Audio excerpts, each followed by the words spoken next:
दिल्ली के चांदनी चौक इलाके में की तंग गलियों में एक छोटा सा मकान था। उस मकान की ऊपरी मंजिल पर दो सहेलियां, सुमन और ज्योति, किराए पर रहती थीं। दोनों लखनऊ से आई थीं और पेंटिंग यानी चित्रकला सीख रही थीं। उनकी मित्रता बहनों जैसी थी। दोनों एक दूसरे की सहायता करती और प्रेम भाव से रहती थीं। यदि कोई समस्या उत्पन्न होती तो दोनों मिलकर उसके समाधान का प्रयास करती। कुछ समय बाद सर्दियों का मौसम आया। इलाके में ठंडी हवाएं चल रही थीं और चारों ओर धुंध छाई रहती थी। उसी दौरान ज्योति को तेज बुखार और खांसी हुई। तबीयत ज्यादा खराब होने पर ज्योति को डॉक्टर के पास ले जाया गया। डॉक्टर ने जांच की तो पता चला कि उसे निमोनिया हो गया है। दवा चल रही थी, लेकिन उसकी तबीयत में कोई सुधार नहीं हो रहा था। कुछ दिनों के बाद ही ज्योति का मनोबल टूटने लगा। उसे यह महसूस हो रहा था कि वह कभी ठीक नहीं हो पाएगी और उसकी बीमारी का कोई इलाज संभव नहीं है। ज्योति दिन रात बिस्तर पर लेटी रहती और खिड़की से बाहर झांकती। उसकी खिड़की से एक बड़ा आम का पेड़ दिखता था, जिसके पत्ते ठंड और हवाओं से एक एक करके झड़ रहे थे। ज्योति लेटे लेटे अक्सर उस पेड़ को निरीहता के साथ देखती रहती। उसे यह महसूस होता था कि मेरी तरह ही ये पेड़ की पत्तियां भी दिनों दिन अपने अंत की ओर बढ़ रही हैं। एक दिन ज्योति ने उदास होकर सुमन से कहा, सुमन, जिस दिन इस पेड़ का आखिरी पत्ता गिरेगा, उसी दिन मेरी जिंदगी भी खत्म हो जाएगी। सुमन ने उसे समझाते हुए कहा कि मूर्खों जैसी बातें मत करो।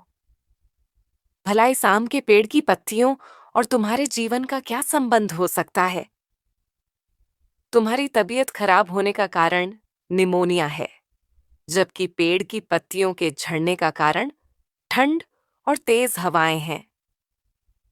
ठंड के मौसम में कम तापमान से बचने के लिए अक्सर कुछ पेड़ अपनी पत्तियों को गिराते हैं। यह तो एक सामान्य प्रक्रिया है, इसमें कोई नई बात नहीं है। उसी मोहल्ले में एक बुजुर्ग चित्रकार रहते थे, धर्मदास। उनकी उम्र 60 से ऊपर थी।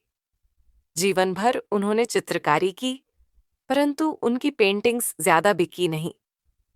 लोग उन्हें थोड़ा अजीब और गुस्सैल समझते थे, लेकिन दिल से वे बेहद नेक इंसान थे। उनकी एक ही इच्छा थी कि वह एक ऐसी महान कलाकृति बनाएं जिससे दुनिया के लोग उन्हें याद रखें। कुछ दिनों के बाद ही सुमन की मुलाकात धर्मदास से हुई। सुमन को परेशान देखकर धर्मदास ने उसकी चिंता का कारण पूछा। तब सुमन ने उन्हें ज्योति की हालत के बारे में बताया तो धर्मदास सोच में पड़ गए। उन्होंने धीमे स्वर में कहा, बेटी, अगर इस बच्ची की जिंदगी एक पत्ते पर टिकी है तो वह पत्ता कभी नहीं गिरेगा। समय बीतने के साथ साथ अब पेड़ पर कुछ ही पत्ते बचे थे और देखते ही देखते एक ही पत्ता शेष बचा। उसी रात को तेज आंधी आई और मूसलाधार बारिश भी हुई। ठंडी हवाएं अपना पूरी ताकत दिखा रही थीं। ज्योति बिस्तर पर लेटी कांपते हुए खिड़की से देख रही थी। उसके मन में डर और निराशा घर कर गई थी। उसने सोचा, अब तो सुबह तक आखिरी पत्ता भी गिर जाएगा। लेकिन अगली सुबह जब ज्योति ने खिड़की से बाहर देखा तो वह हैरान रह गई। तेज आंधी और बारिश के बावजूद भी पेड़ पर अभी भी एक आखिरी पत्ता टिका हुआ था। उसकी आंखों में आशा की चमक लौट आई। उसने कहा, देखो सुमन, ये पत्ता नहीं टूटा। शायद मुझे भी हार नहीं माननी चाहिए। धीरे धीरे उसका हौसला बढ़ने लगा। वह पॉजिटिव रहने लगी। उसने दवाइयां सही समय पर लेना शुरू किया, भोजन भी करने लगी।